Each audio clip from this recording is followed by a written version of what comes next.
So many of us have had free trials, haven't we? I've signed up for a bunch. Have you? Well, free trials, they feel generous, don't they? You get access. You don't pay. You can leave anytime. At least that's how they're presented. But free trials don't exist because companies are generous. They exist because they work. To understand how free trials work, you have to stop thinking about price and start thinking about behavior. A free trial lowers resistance. It removes the immediate decision to spend money. Instead of asking, is this worth paying for? You're asked, why not try it? Well, that question is much easier to say yes to. Free trials also change the timing. The decision to pay is pushed further into the future. By then, something important has happened. You've already started using the product. Once people invest time, they feel ownership, even if nothing was paid. That psychological shift is extremely powerful. This is why many free trials require a credit card, not because companies expect fraud, but because commitment changes behavior. Entering payment details creates a mental contract. It signals intent. And people who start trials this way are far more likely to stay.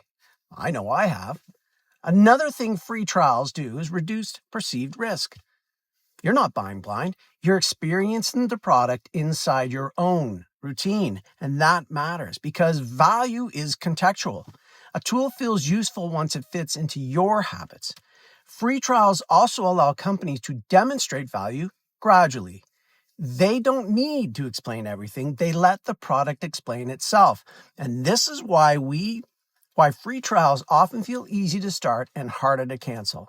The difficulty isn't always intentional, but the incentive is clear. And once somebody is using a product, retention becomes the priority. Free trials also help companies learn.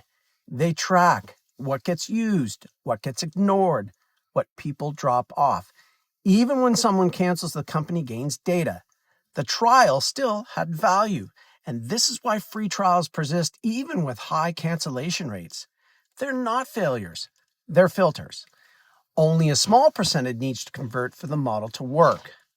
From the outside, free trials feel consumer-friendly. From the inside, they're precision tools. They reduce friction, shift timing, and encourage commitment and reveal behavior. This doesn't make them bad, but it explains why they exist everywhere. Free trials aren't about being free. They're about helping people cross the hardest step, starting. And once that step is crossed, everything else changes.